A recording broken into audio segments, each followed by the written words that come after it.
I didn't mean to. I'd watched Susan using it, and it looked easy, and all I was trying to do was sew two scraps of fabric together for a start, but the scraps sucked into the bottom part of the machine, and the needle ran up and down through it anyway.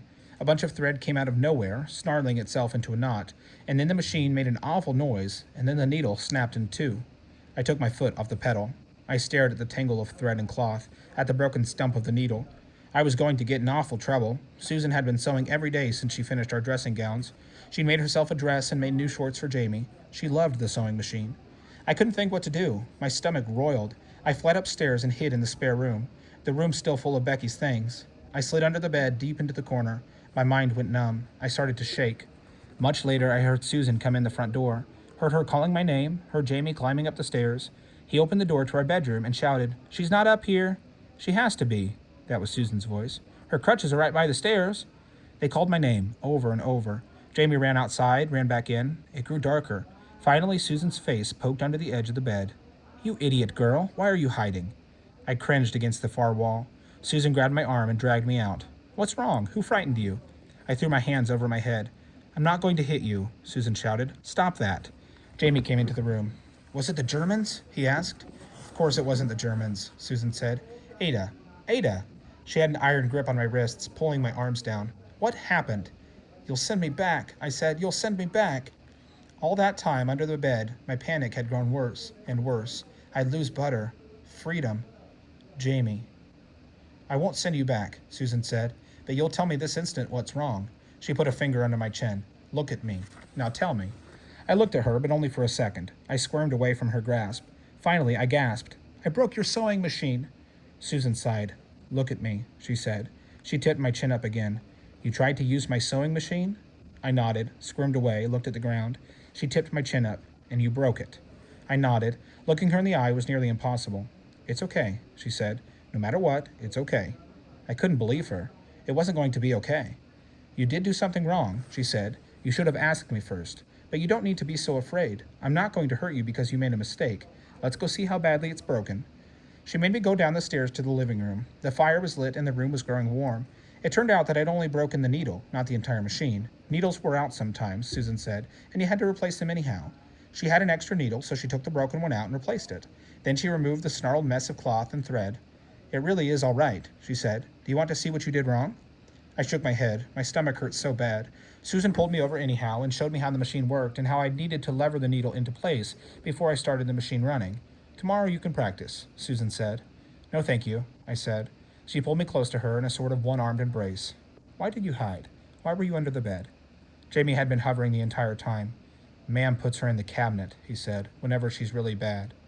"Well, why put yourself there, Ada? You didn't have to." "So I can stay. So I can stay. So I can stay. So I can stay. So I can stay." "I'm not going to shut you up anywhere, no matter what, okay?" "Okay." My stomach felt awful. My voice sounded very small. I could barely make my mind stay in the room with Susan and Jamie. I said, "I know I have to leave. Please, can Jamie come too?" "Ada." "Oh no, oh no, oh no, oh no, oh no. Without Jamie, I would die." "I'm not going to send you away. Why would I send you away? You made a mistake. A little small mistake." Now both Susan's arms were around me. I tried to squirm free. She held me tighter. "Did you really think I'd send you away?" I nodded. "Let me tell you something. When I was coming back from my meeting, I was thinking maybe Ada will have made some tea. I was imagining how you'd have the lights on inside and the blackout up, and I was thinking how lovely it was to have someone to come home to again. I used to dread going back to an empty house." "I'm sorry I didn't make tea," I said. "That's not what I'm trying to tell you," she said. "I'm trying to say that I'm glad you're here." I couldn't come down from my panic. It took me most of the night before I could really breathe. Susan made tea, and when I couldn't swallow any, she didn't insist. "I half wonder if I ought to give you a slug of brandy," she said. "You'll never sleep in the state you're in." She made me take a hot bath, and she tucked the blankets tight around me. She was right. I lay awake half the night. But eventually I slept, and when I woke up, Jamie and I were still there. I could see Butter out the back window. Susan was frying sausages for breakfast, and I could breathe again. Not long after that, Jamie came home from the school carrying the ugliest cat Susan and I had ever seen. Its filthy, matted hair might have been any color at all beneath the dirt. One eye was swollen shut. It glared at Susan and me out of its other. "I'm keeping him," Jamie announced, dumping the cat into the middle of the kitchen. It swished its tail and hissed at us. "His name's Bovril. He's hungry." Bovril was a hot drink Susan made for us most nights. It was nasty, but I'd gotten used to it. It had nothing whatsoever to do with cats. You're not keeping it, Susan said. Pick it up at once and put it out. It's crawling with fleas. I am keeping it, Jamie said. He picked the cat up. The cat went limp in his arms. It's my onager. My own onager. His name's Bovril. He began to go up the stairs. An onager was an animal from the Swiss Family Robinson book. Susan said onagers were like donkeys. You could ride them. They were nothing like cats. Don't you dare take that animal into your bedroom, Susan yelled after him.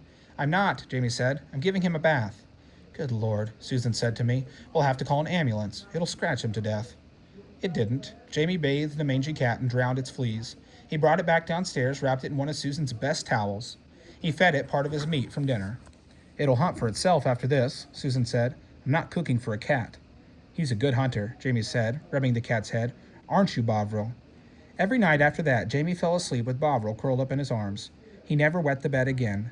By the end of the second week, Susan was offering Bovril saucers of watered milk. It's worth it, she told me. Saves me washing all those sheets.